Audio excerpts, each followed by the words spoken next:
Hello दोस्तों, junior accountant के लिए general finance and accounting rule के जो क्लासें चल रही है, आज उसमें हम नियम 15 से जो रूल 2 है अध्याय 1 का, उसमें 15 तक हम कंप्लीट कर चुके हैं। 16 से शुरू करेंगे, लेकिन उससे पहले मैं आपको 1 से 15 तक के जो नियम हैं मैं उनको आपको एक बार याद करवा देता हूँ आपका, ताकि रिवीजन हो जाएगा। फिर हम आगे बढ़ेंगे।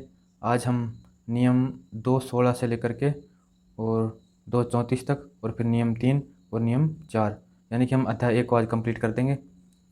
ठीक है फ्रेंड्स, तो पहले हम पिछली क्लास का रिवीजन करेंगे फिर आगे बढ़ेंगे। तो चलिए, नियम 1 में क्या दे रखा है। नियम 1 में दे रखा है, जो नियम 1 है, नियम 1 में दे रखी है प्रस्तावना। ठीक है, प्रस्तावना। नियम 2 में है विभिन्न प्रकार की परिभाषाएं। विभिन्न प्रकार की परिभाषाएं। नियम 2:1 का जो एक नियम है उसमें महालेखाकार की बात की गई है। नियम 2:2 है जिसमें विनियोग की बात की गई है। नियम 2:3 में बैंक की बात की गई है। नियम 2:4 में सक्षम प्राधिकारी की बात की गई है। नियम 2:5 में कैग की बात की गई है। नियम 2:6 में संचित निधि की बात की गई, राज्य संचित निधि की बात की गई है। नियम 2:7 में संविधान की बात की गई है। नियम 2:8 में राज्य की आकस्मिकता जो निधि है उसकी बात की गई है। नियम 2:9 में नियंत्रण अधिकारी की बात की गई है। नियम 2:10 में विस्तृत शीर्ष की बात की गई है। नियम 2:11 में आहरण एवं वित्तीय वितरण अधिकारी यानी डीडीओ की बात की गई है। नियम 2:12 में वित्त विभाग की बात की गई है। 2:12 में वित्त विभाग की बात की गई है। नियम 2:13 में वित्त वर्ष की बात की गई है। नियम 2:14 में राजपत्रित अधिकारी की बात की गई है। और नियम 2:15 में बात की गई है सरकार की, अर्थात राजस्थान सरकार की बात की गई है। तो नेक्स्ट नियम है 2:16। 2:16 की बात करेंगे।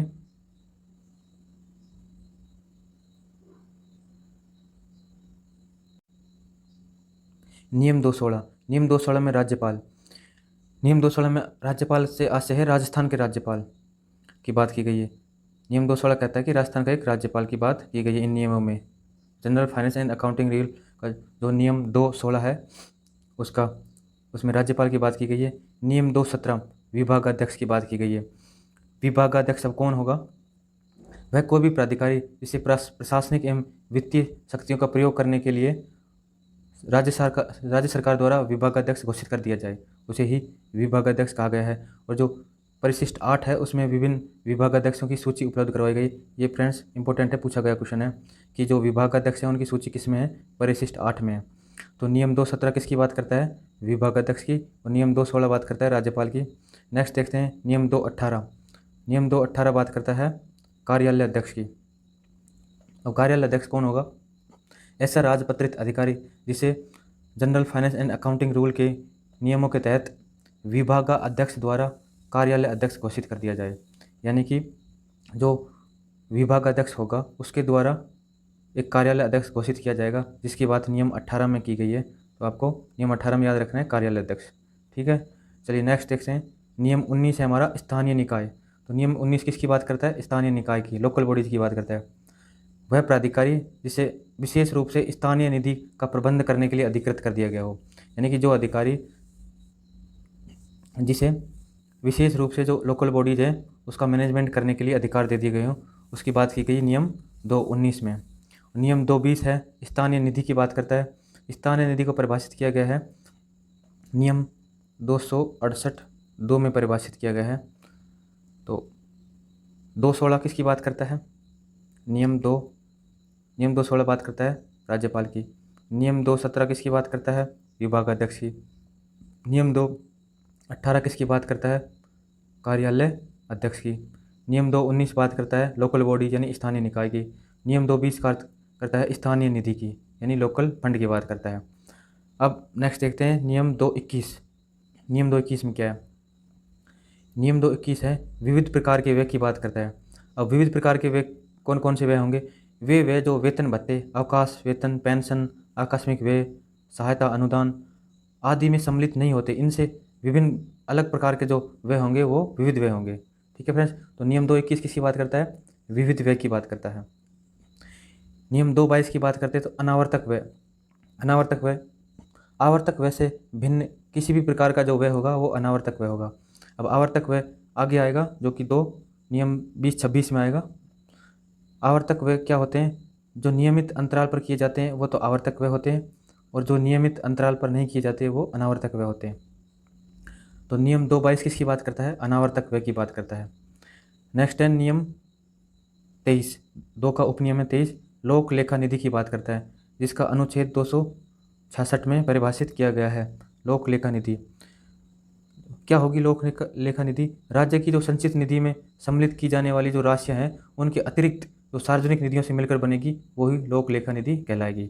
यानी कि राज्य की जो संचित निधि है उसमें उसके अलावा जो सार्वजनिक व्यय के लिए निधियां मिलकर बनती हैं उसे ही लोक लेखा निधि कहा गया है। लोक लेखा निधि की बात की गई है अनुच्छेद 266(2) में। यह भी प्रश्न पूछा हुआ है, आप इसको इंपॉर्टेंट लगा ले।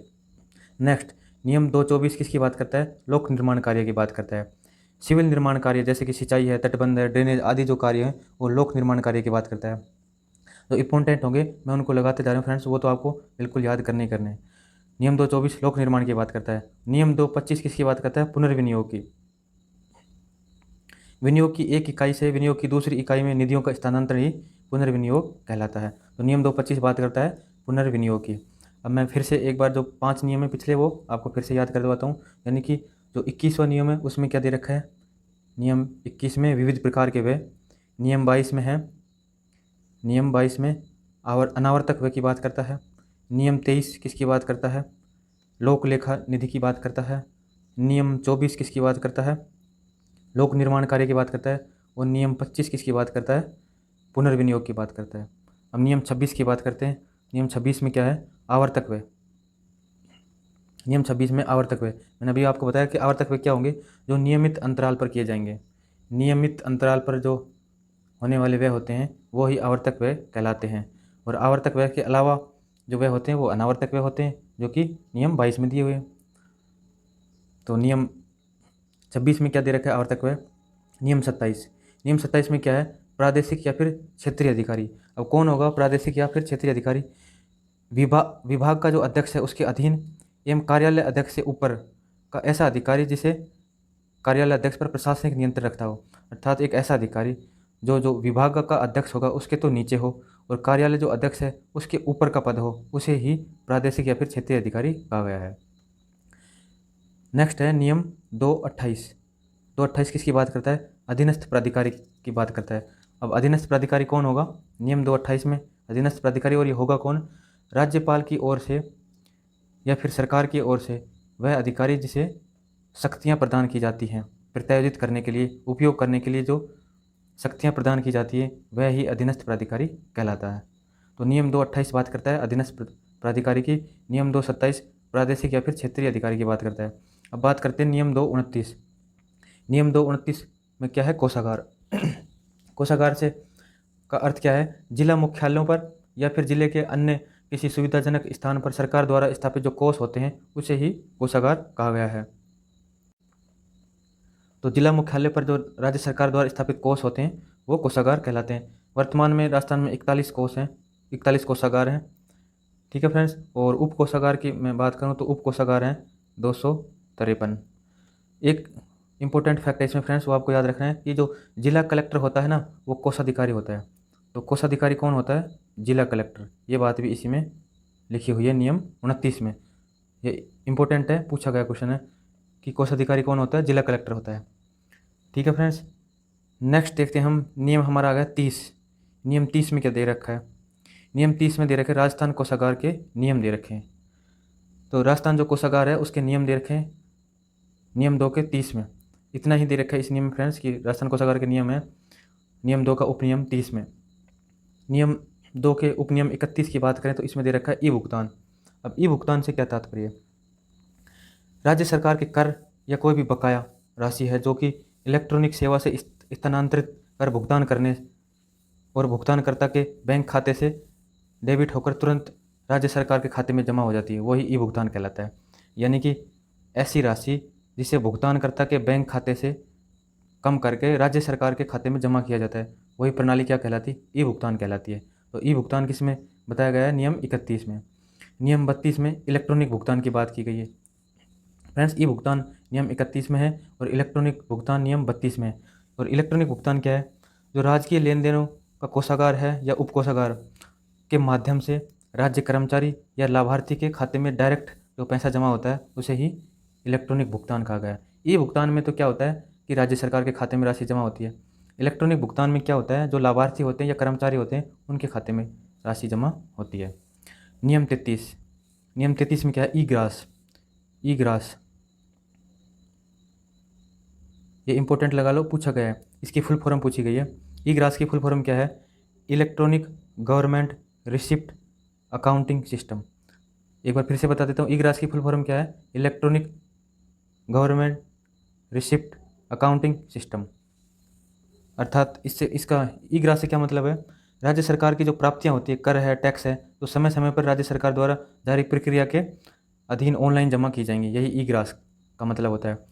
नियम है 34, ई नीलामी। नियम 2 का जो उपनियम है 34 ये लास्ट उपनियम है, ई नीलामी। ई नीलामी से क्या है? एक सक्षम राज्य की संस्था नीलामकर्ता एवं बोलीदाता के मध्य जो इलेक्ट्रॉनिक प्लेटफॉर्म होता है उसको ही ई नीलामी कहा गया है। अर्थात नीलामकर्ता एवं बोलीदाता को जो प्लेटफॉर्म उपलब्ध करवाया जाता है, इलेक्ट्रॉनिक प्लेटफॉर्म, उसे ही ई नीलामी कहा गया है। तो फ्रेंड्स, ये जो हमारा नियम 2 था, नियम 2, उसके 34 उपनियम थे, 34 उपनियम थे जिसको हमने बारी बारी से एक एक करके अच्छे से याद किया। और इस चैप्टर में नियम टोटल 4 हैं, जिसमें अब तीसरे नियम की बात करें तो तीसरे नियम में क्या दे रखा है? देखो, नियम 3 क्या कहता है? कार्यालय अध्यक्ष व आहरण वितरण अधिकारी घोषित करना। नियम 3 क्या कहता है? कार्यालय अध्यक्ष व आहरण वितरण अधिकारी घोषित करना। कौन घोषित करेगा ये? नियम 3 क की मैं बात करूं, 3 क में क्या बात लिखी हुई है? विभाग का जो अध्यक्ष हो उसको एक शक्ति प्राप्त होगी कि वह अपने अधीनस्थ किसी भी राजपत्रित अधिकारी को वित्तीय नियमों का उपयोग करने के लिए कार्यालय अध्यक्ष घोषित कर सकेगा। यानी कि जो विभाग का अध्यक्ष होगा वो अपने अधीनस्थ किसी भी राजपत्रित अधिकारी को वित्तीय नियमों का उपयोग करने के लिए कार्यालय अध्यक्ष घोषित कर सकेगा, और एक ही कार्यालय में एक ही कार्यालय अध्यक्ष घोषित किया जाएगा। ठीक है फ्रेंड्स, ये तो बात लिखी हुई है नियम 3 क में। एक बात है नियम 3 ख में, ये दोनों ही इंपॉर्टेंट है और दोनों ही पूछी गई है। नियम 3 ख में क्या है? कोई भी कार्यालय अध्यक्ष अपने अधीन किसी राजपत्रित अधिकारी को बिल या आदेश पर अपनी ओर से हस्ताक्षर करने हेतु अधिकार दे सकेगा, जिसे क्या कहा गया है? डीडीओ। ठीक है, आहरण एवं वितरण अधिकारी घोषित कर सकेगा। ये कौन घोषित करेगा? आहरण एवं वितरण अधिकारी ये घोषित करेगा कार्यालय अध्यक्ष। ये प्रश्न पूछा गया है कि डीडीओ, नियम 3 के तहत डीडीओ कौन घोषित कर सकता है? कार्यालय अध्यक्ष घोषित करता है। और नियम 3 क में जो कार्यालय अध्यक्ष घोषित करेगा वो विभाग का अध्यक्ष घोषित करेगा। ठीक है फ्रेंड्स, ये 3 क और 3 ख दोनों नियम इंपॉर्टेंट है, ये आपको उम्मीद करता हूँ अच्छे समझ में आ गए होंगे। नियम 4 क्या कहता है? नियम 4 में संदेहों का निराकरण। अर्थात ये जो नियम है general finance and accounting rule के जो नियम है, इनका अर्थ समझ में ना आए या इनके बारे में किसी प्रकार का संदेह उत्पन्न हो जाए तो अंतिम निर्णय राजस्थान सरकार के वित्त विभाग द्वारा पेश किया जाएगा, प्रस्तुत किया जाएगा। ठीक है फ्रेंड्स, तो ये हमारे अध्याय 1 था। ठीक है, जिसमें विभिन्न प्रकार की क्या दे रखी थी? परिभाषाएं या प्रस्तावना की बात थी, जिसमें हमने नियम 1 से और 4 दे रखे थे। इसमें जो दूसरा नियम है उसके हमने 34 उपनियमों की बात करी। जो 34 नियम है जो इम्पोर्टेंट है, मैं एक बार आपको इनको फिर से रिवाइज करवा देता हूँ। जो 34 नियम है 1 से लेकर के 34 नियम, तो देखो, पहले नियम में किसकी बात की गई है? महालेखाकार की। दूसरे नियम में किसकी बात की गई है? विनियोग की बात की गई है। नियम 3 क्या कहता है? नियम 3 कहता है बैंक की बात की गई है नियम 3 में। और नियम 4 में सक्षम प्राधिकारी की बात की गई है। नियम 3 में बैंक की, नियम 4 में सक्षम प्राधिकारी की। नियम 5 बात करता है कैग की। नियम 6 किसकी बात करता है? राज्य की संचित निधि की बात करता है। और नियम 7 किसकी बात करता है? भारतीय संविधान की बात करता है। नियम 8 बात करता है लोक लेखा निधि, राज्य की आकस्मिकता निधि की बात करता है। नियम 9 किसकी बात करता है? नियंत्रण अधिकारी की बात करता है। नियम 10 बात करता है विस्तृत शीर्ष की बात करता है। नियम 11 की बात करें तो नियम 11 में क्या है? नियम 11 में आहरण एवं वित्तीय अधिकारी यानी डीडीओ। नियम 12 किसकी बात करता है? वित्त विभाग की बात करता है। नियम 13 किसकी बात करता है? वित्तीय वर्ष की बात करता है। नियम 14 किसकी बात करता है? राजपत्रित अधिकारी की बात करता है। और नियम 15 में क्या दे रखा है? सरकार अर्थात राजस्थान सरकार की बात करता है। नियम 16 क्या कहता है? नियम 16 कहता है कि एक राज्यपाल की बात की गई, राजस्थान का राज्यपाल होगा नियम 16 में। नियम 17 किसकी बात करता है? नियम 17 बात करता है विभागाध्यक्ष की बात करता है। और नियम 18 किसकी बात करता है? नियम 18 बात करता है कार्यालय अध्यक्ष की बात करता है। नियम 19 में जो स्थानीय निकाय हैं, लोकल बॉडीज है, उनकी बात की गई है। और नियम 20 किसकी बात करता है? स्थानीय निधि की बात करता है। नियम 21 की बात करें तो नियम 21 में विविध प्रकार के व्यय की बात की गई है। नियम जो 22 है उसमें अनावर्तक व्यय की बात की गई है। नियम 23 में लोक लेखा निधि की बात की गई है। नियम 24 में लोक निर्माण कार्य की बात की गई है। और नियम जो 25 है उसमें पुनर्विनियोग की बात की गई है। नियम 25 में पुनर्विनियोग की बात की गई है। नियम 26 की बात करें, नियम 26 में क्या है? आवर्तक व्यय की बात की गई है। नियम 27 की बात करें तो नियम 27 में क्या दे रखा है? प्रादेशिक एवं क्षेत्रीय अधिकारी की बात की गई है। नियम 27 की बात करें, नियम 28 में अधीनस्थ अधिकारी की बात की गई। नियम 28 अधीनस्थ अधिकारी की बात की गई। नियम 29 में कोषागार की बात की गई है। नियम 30 क्या कहता है? नियम 30 में कोषागार के नियम दिए हुए हैं। नियम 31 में ई भुगतान की बात की गई है। नियम 32 में इलेक्ट्रॉनिक भुगतान की बात की गई है। और नियम 33 में ई ग्रास की बात की गई है। नियम 34 में ई नीलामी की बात की गई है। ये तो नियम जो 2 था उसके उपनियम हो गए। और जो नियम 3 है उसमें बात की गई है कार्यालय अध्यक्ष व आहरण वितरण अधिकारी घोषित करना। और नियम 4 में दे रखा है संदेहों का निराकरण। तो फ्रेंड्स, पहला चैप्टर हमारा समाप्त हो चुका है general finance and accounting rule का। उम्मीद करता हूँ ये सेशन आपको पसंद आया होगा और आपको ये नियम याद हुए होंगे।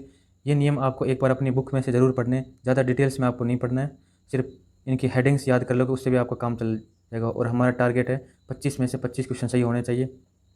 अच्छे से आपको इनको नियम को याद करना है और फिर इनके ऑब्जेक्टिव लगाने हैं। कल से हम जो दूसरा अध्याय है उसको शुरू करेंगे। तो चलिए मिलते हैं नेक्स्ट सेशन में। तब तक के लिए धन्यवाद। आपको अगर ये सेशन अच्छा लगा है तो आप शेयर करें और कमेंट्स करके ज़रूर बताएं हमारा प्रयास कैसे लगा।